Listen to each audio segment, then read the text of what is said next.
If there's one series in the fall season of anime that has gotten a lot of people to discuss it, is The Eminence in Shadow. The Eminence in Shadow is a series that I wasn't really expecting to enjoy it, but after watching a couple episodes, it's a pretty good show. And some people have gone far as to say that if you miss Overlord or you want to watch another isekai that's similar to Overlord, then you should watch The Eminence in Shadow. Now, I'm not saying that it's an Overlord ripoff or it's an Overlord clone. No, it has aspects that people enjoy in Overlord that you could enjoy in this series. But before we get to that, we'll be talking about what is The Eminence in Shadow. And to kind of keep it brief, I'm going to make a simple summary. Basically, it's about how our main protagonist gets isekai'd because, of course, this is an isekai show. But one thing they did different was that apparently in the first episode, they actually gave us what he was actually like in the normal world, the human world, or Earth, as people like to say. And I think that's really good. Now, from what I've heard, they actually did rearrange the things that were supposed to happen in the series. For example, this first episode was supposed to happen in Volume 4. However, they used Volume 4 for the first episode. And I know some people were complaining as to why they were rearranging things that were supposed to happen in the series later on. But I think this was a good change because it shows us what the life of our protagonist was like before he got isekai'd. A lot of series don't do this. A lot of series just simply show us a little bit of what the person's life was like before they got isekai'd.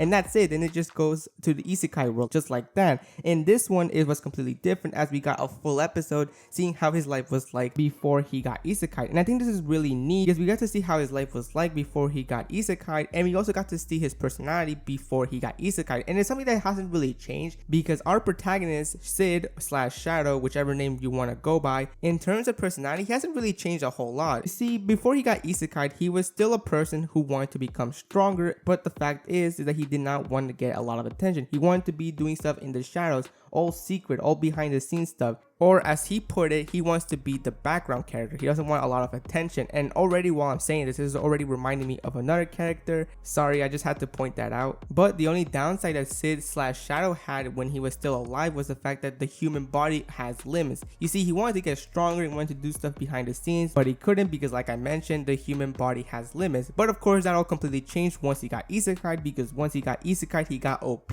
But of course, this still didn't change his mindset of how he wanted to do things. He didn't want the center of attention. He wanted to do things behind the scenes. He wanted to pretty much do stuff in the shadows, like he calls it. And that's pretty much it. His personality hasn't changed, and it's very clear that he still has the same mindset as he had before he got isekai'd. And this is where we get to the funny scenes, because this isekai is also comedic and it has its funny moments at times. But Sid / Shadow has moments in which he's not taking things seriously. Like, it's very clear that there's a lot of things going on in this isekai world, but for him, it's all just a game. Like, he's not really taking anything seriously, which you could say, okay, that's because he's probably OP and he's stronger than a lot of people. It's just the fact he doesn't want to show it. But I think what's also very interesting is the fact that Sid / Shadow also has a habit of lying. Now, one thing that's also worth mentioning is that even though he technically has made lies or made stuff up, in the near future they do become true. For example, one of the biggest lies that he did that eventually did come true was the fact that he made up this thing called the Cult of Diablos, which is apparently like some evil organization that's going to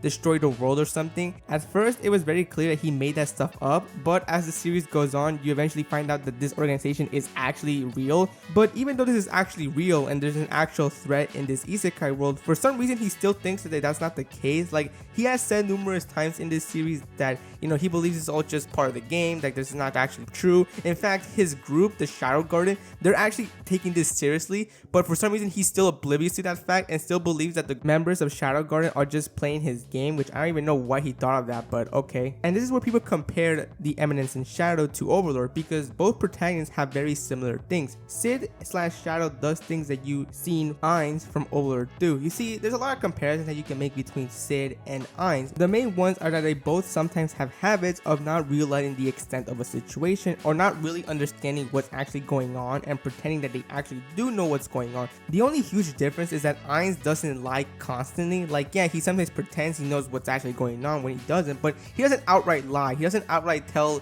you know, his group a bunch of nonsense, because he knows that if this comes out as untrue, he is going to have a lot of problems in the near future. However, Sid is completely different, as he pretty much lies because why not? Sid doesn't have a problem making stuff up. The only thing is the fact that luck seems to be on his side, because everything that he sometimes says that is completely untrue, or you can tell he fabricated on his own, turns out to be true in the near future. Another thing that's very similar to about these series as well is that they're not afraid to make fun of typical cliches that happen in isekai or in anime in general. You see, both these series have a habit in which they have moments in which they either pretty much shows us how ridiculous that cliche is, or just simply makes fun of it, and that's where the huge comedy takes place, because a lot of people can see how ridiculous that cliche is, or they laugh because they have seen these cliches in other isekais or in other animes in the past. Like for example, one of the biggest ones in the Eminence in Shadow is that Sid always says things or does things that he considers a background character to do. There's always been these kind of moments in the series, if you have watched it, that Sid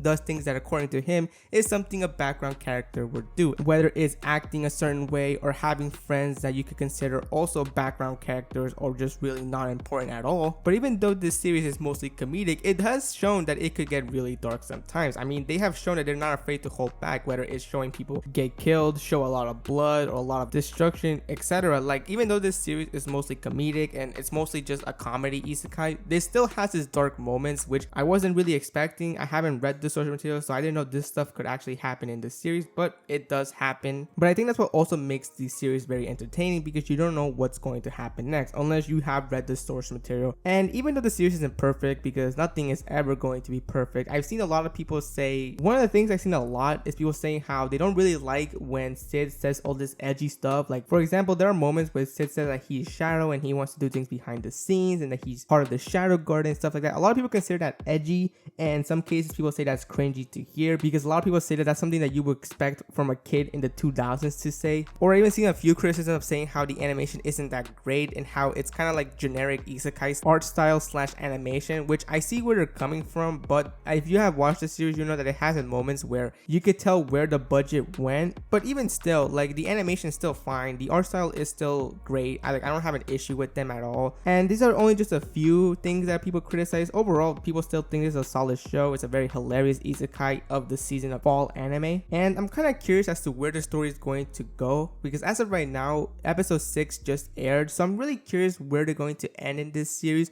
Hopefully it does end on like something where there could potentially be a season 2, because I've seen a lot of people say how they want a season 2 after season 1 ends, which may or may not happen depending how much of the source material they're using, which hopefully they do have enough source material if they were to consider making a season 2. But only time will tell what's going to happen if there is a season 2 in the near future. Hopefully, I would love to have a season 2, but if there's only one season, then it's most likely that you could also just go read the source material if you can't wait for a season 2. Oh, and another thing I forgot to mention, but I think this is something that a lot of people aren't really going to care, but I thought this was something worth mentioning because it shows that they are actually putting effort into this series. So the endings are actually being sang by different voice actors of the characters of the series, mostly the female characters of this series. If you listen to the endings, there's always a different voice actor singing the ending song, which they didn't have to do. All they had to do was just put one ending song to be sang by just one person. But the fact that they're having the different voice actors of the female characters of the series singing the ending song is kind of impressive, because they didn't have to go that far, but it just goes to show you that they are putting effort into this series. And that's the only thing I wanted to mention. I know some people are probably not going to think too much of this and just say that, oh, it's just whatever, but it is something worth mentioning because it just shows us how much effort they're putting into this isekai when they don't have to. They could have just easily, like I said, put just one person singing this ending song and that's it. But the fact that different people are singing it just goes to show you that there is effort being made. But with that, that's the entire video. I hope you enjoyed it, and I'll see you next time.